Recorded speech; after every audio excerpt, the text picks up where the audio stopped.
culturally, she's so different from what you had and the way she treats you that you'll believe the relationship is signed, sealed, and delivered. And it can catch you off guard when you find out it's not.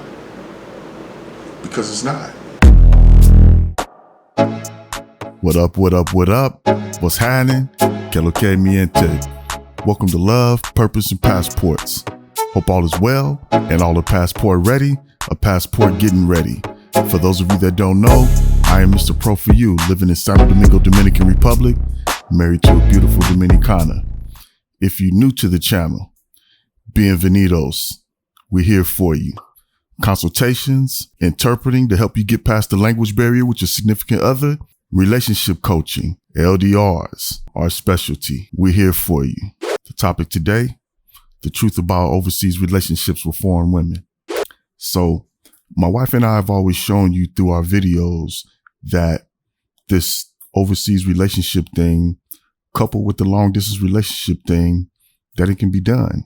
We are our receipts, going from a long distance relationship for years to living here married in La Capitale. This is what gave us the confidence to do the channel. If we did it, it means that it can be done. Is this the norm? No, but stamping your passport to see your significant other isn't the norm either. And if that's what you're doing or planning on doing, welcome to the fam. This is your life. From what I see, stateside relationship culture is out of control. A lot of guys in the States are trying to get something out of their relationships that's no longer a part of the culture. And I bring this up to say that to a lot of you brothers, legal marriage is no longer in a man's best interest stateside. And staying in a marriage is no longer in a woman's best interest stateside. It's causing a lot of vitriol. I even see videos of women claiming that our women overseas only want us for green cards, when they're the ones that just want a divorce license that provides the 50-50 that I don't hear them complaining about.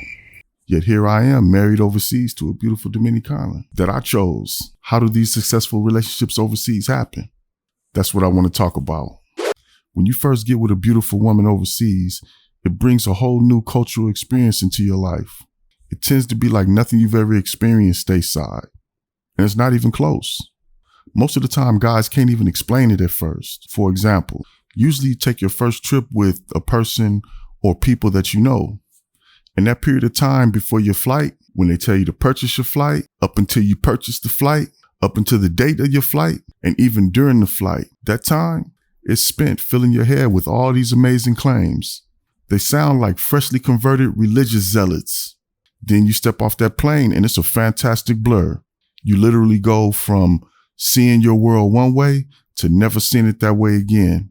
But back to the experience of connecting with someone overseas where you're really into each other. So you're in this state of mind that's like real when you're here and fantasy when you're back stateside. It's like there's this twilight zone in between that your flight passes through coming and going, and you love it. She feels the same way too. But the crazy part about this is that she's pretty much doing what she normally does with the added TLC that her love for you is bringing out. You know that you're good with her and she's good with you. It's a great match. She's not perfect, but you ain't never asked for perfect anyway. Enter the relationship. You're experiencing a level of satisfaction and contentment like never before. Nobody can tell you didn't choose well. So let's get down to the nitty gritty. You see that picture I painted?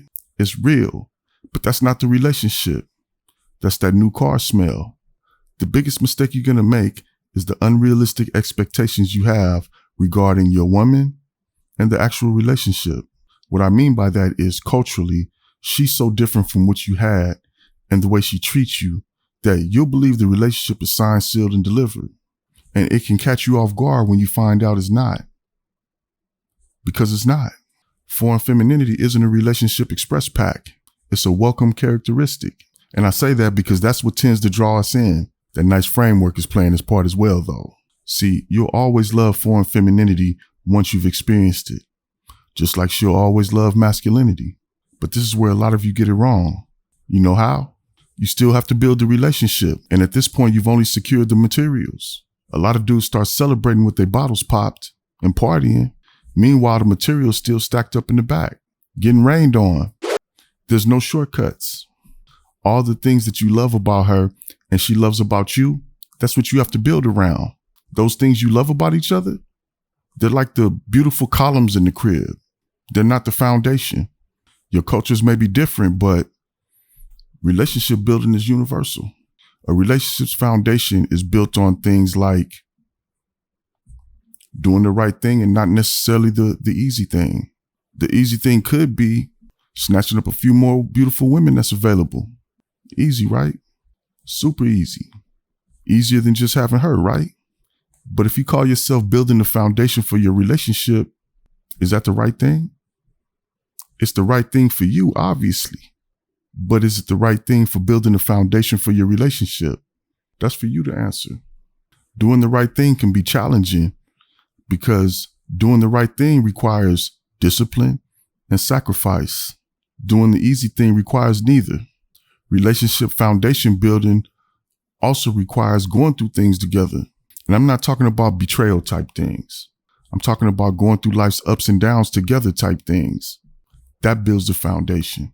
As a man, you should already know that you don't really know a person until you've gone through the fire or the wilderness or the desert with that person and come out on the other side together. We all know everyone is around during good times. It's easy. Any chick will ride with you during those times. That's why they don't count. The good times or the chicas. So unfortunately and fortunately, you're not building a foundation for your relationship during those perfect moments. Time builds the foundation. Going through things together builds the foundation. Tough times in the relationship and still making it through together builds the foundation. Missing each other, if it doesn't break it, builds the foundation. Our long distance relationship strengthened the foundation in so many different ways. We have an older video talking about it. If it doesn't break it, it'll strengthen it. Every time neither one of you gives up on the relationship when times are hard, builds the foundation. What else? Being really pissed off with each other and still being able to make it back to peace builds the foundation. Making plans for the future and bringing them to reality together builds the foundation. Growing pains build the foundation. And what are growing pains? Learning how to get along as a couple. Learning how to get through things as a couple. Because that's where leadership and cooperation get put to the test. Building the foundation. There's nothing Fantasy Island about that. Nothing Twilight Zone about that. Nothing counterfeit about that. Nothing easy about that. Attaining a successful relationship that's built on a solid foundation, no matter where you are in the world, is something that's not the average outcome. Because at the least, you come from somewhere that's not the average outcome. Americano? A successful relationship built on a solid foundation is above average. You can tell by all the naysayers and relationship failures. It's above average. And if your goal is to receive an above average outcome, there has to be an above average input from both of you. Love, purpose, and passports. Peace.